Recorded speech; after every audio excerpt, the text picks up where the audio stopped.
So yun, magandang araw po sa ating lahat mga Pinoy, at nandito na naman po tayo sa ating backyard farm para magpakain. So daily routine po yan ng ating buhay bilang isang farmers mga Pinoy, ang pakainin yung ating mga alaga. Kasi po diyan tayo kumukuha ng ating extra income or ang ating business na siyang nagbibigay sa atin ng pang-araw-araw nating pangangailangan. So kaya pagyamanin natin yung ating pinagkakakitaan. So tara mga Pinoy, samahan nyo ako at papakainin natin yung ating mga alaga at bibigyan ko po kayo ng mga update dito sa aking backyard farm. Magpapakain muna po tayo ng ating mga alaga dito sa labas.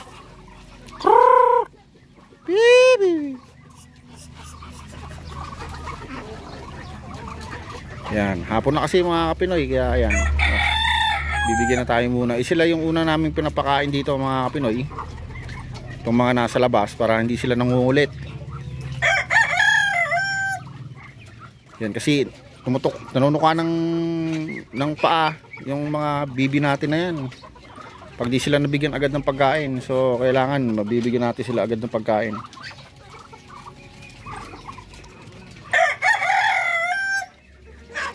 Yan sila oh. Oh. Sarap magpakain mga Pinoy oh.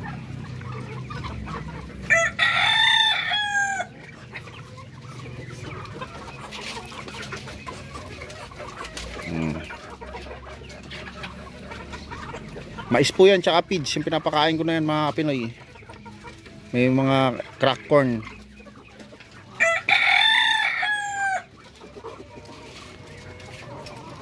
Inimix ko lang po yung mga na yan, pagkain na yan. Tapos pagka meron pong natitira mga leftover, yan. Tipid naman po sa pagkain ng mga bibi ko na yan mga Kapinoy, kahit malalaki yan. Kasi yung mga nalalaglag na pagkain sa ilalim, sa pa po yan na kinakain nila. Kaya hindi tayo masyadong bibigitan sa pagpapakain. Oh. Tapos daming itlog mga Pinoy. Oh, andiyan ka pala. Bunso. Ay, hanap mo pala ako. Halika na, magpapakain tayo ng mga alaga natin. Oh, pakain ka na. Unti-unti lang ha. Nagpakain na ako eh. Oh. Unti-unti lang bigay mo ha. Sige, bigay ka na. Unti-unti lang. Doon mahagis. Yan. Yan, konti-konti lang. Tinuturuan ko na, tinitrain ko na tong aking bunso, mga Pinoy, para pagka wala ako, siya na magpapakain ng mga alaga namin dito. Unti-unti lang anak. Unti-unti lang.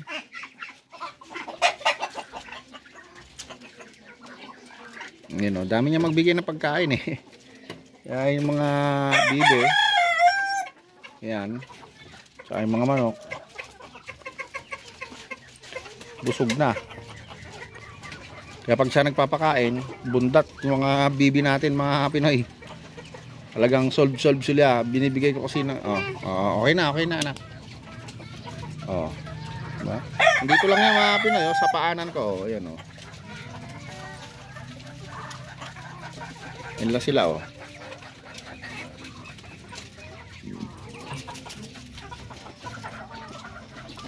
Itong marami nating bibi doon, yung nasa isang kulungan. Pagka po hindi nabili yung mga Pinoy, palalakihin natin yan at siya natin gagawing pangkatay.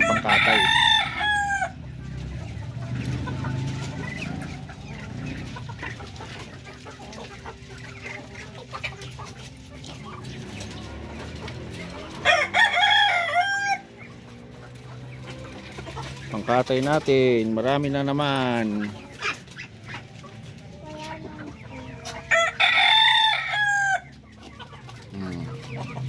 Yan, darag yan mga Pinoy oh.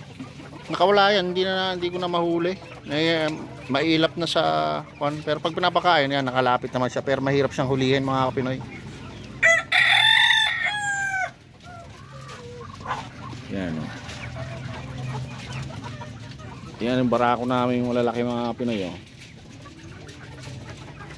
Halos tumitimbang na ng 4 na kilo mahigit yan.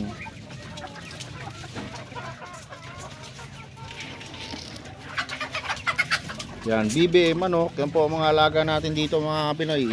Sarap po sa pakiramdam na makapag-alaga tayo ng ganito. Stress reliever to mga Pinoy.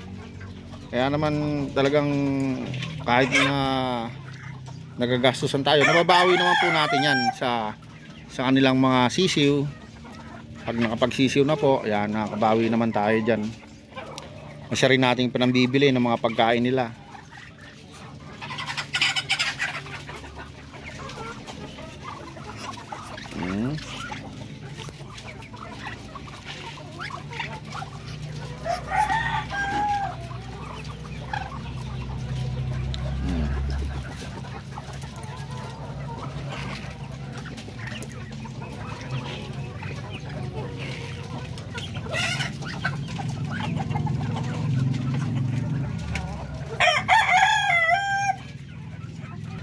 Ito mga Pinoy, itong mga bibi na to, yan pinapalaki natin na yan. Kapag po yan is hindi nabili agad, pakakawalan ko na po yan. Siguro mga mga 1 week pa mga Pinoy. Kasi malalaki na po yung iba dyan mga Pinoy. Iwanan na lang po natin dyan, yung medyo maliliit. Pero iba po dyan na malalaki na at kaya na talagang mabuhay sa baba at makipag-agawan ng pagkain sa mga malalaki. Yun lang ibaba natin mga Pinoy. Katulad po no, halos kumpleto na yung balahibo ng isa. Yung mga ganun po, yung ganun po ang ibababa natin. Para masanay na po yan sa baba.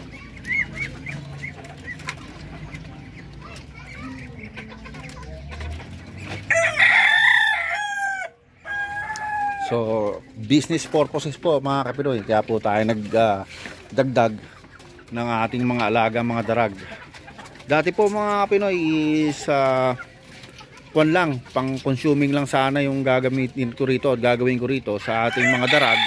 Kasi ilan lang po yung nilagaan ko doon ng mga darag natin nung una. So bumili lang po ako na ng trio. Ay, kwadro pala. At tatlong babae, tsaka po isang lalaki. So yun po ang in-start ko na mga alaga nating darag. Hanggang sa napapansin ko po na marami po na pong naghahanap at marami pong tumatangkilik na bumibili dito sa atin mga Pinoy. So minsan nga po minuto pa lang na post ko is meron na po agad bibili ng ating mga sisiw. So sisiw pa lang is mabilis na po talagang ibenta. Hindi po tayo nahihirapan sa pagmamarket dahil meron naman pong social media. Kaya po talagang nag-produce po, nag-provide ako ng incubator at bumili talaga ako ng pangangailangan nila na mga vitamins, kung ano yung pampataas ng fertility. Yan, nag-inject tayo yan mga Pinoy. Napaka-importante po yan na mataas yung hatching rate ng ating mga alaga. Siyempre, number 1 po. Dahil dyan tayo kukuha ng mga sisiw. So, pag mataas ang hatching rate, siyempre, maraming pisang sisiw, marami po tayong maibebenta. So, marami po tayong kita niyan mga Kapinoy. Tsaka, maganda rin po na kapag bibigay tayo ng gulay. Kasi po, isa po yan sa katangian ng mga darag. Kumakain po yan sila ng mga damo, gulay, yan. Mga hinog na papaya. Yan po, mas maganda po yan na maibigay sa kanila, mga Pinoy. At para mas lalo pong healthy yung ating mga alaga rito, mga darag native chicken.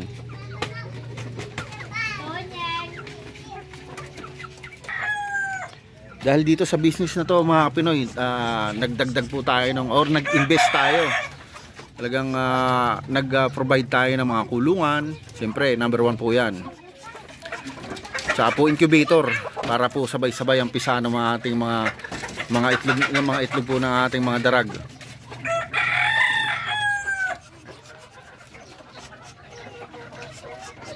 Tsaka po kumuha tayo ng mga magandang materyales sa mga sikat po na mga breeder or malalaking farm. Siya po nating ginawang mga breeder natin mga Pinoy. Tsaka legit po ito ng mga pure darag native chicken galing ng Iloilo.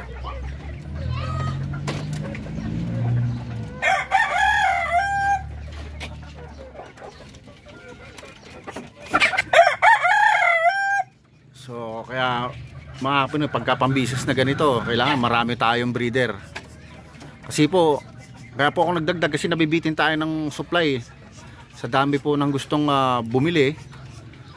So talagang napilitan po akong bumili ng mga additional po natin ng mga breeder para po maibigay natin yung mga gusto pang bumili. Ayan, at talagang magkakaroon po tayo, magpo-focus po tayo ng business dito sa ating darag chicken farming.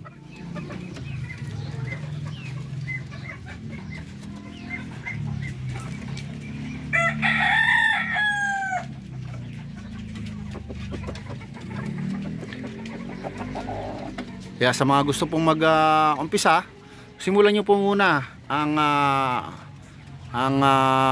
konti lang muna mga Kapinoy. Kasi pag kaunti lang, may ma-manage po natin yan ng mas maganda. Lalo na po kung backyard farmers lang po tayo. So mas mabuti pong magsimula tayo sa konti lang muna. Kahit mga 5 hen or isang rooster, maganda na pong panimulayan. At para po matutukan nyo ng maayos.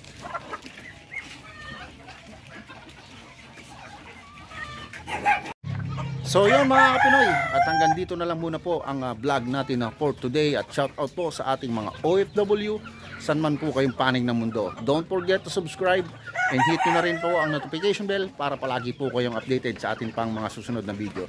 At ako po ay nag-iiwan sa inyo ng mga katagang. Pag may pangarap, magsumikap. Paalam!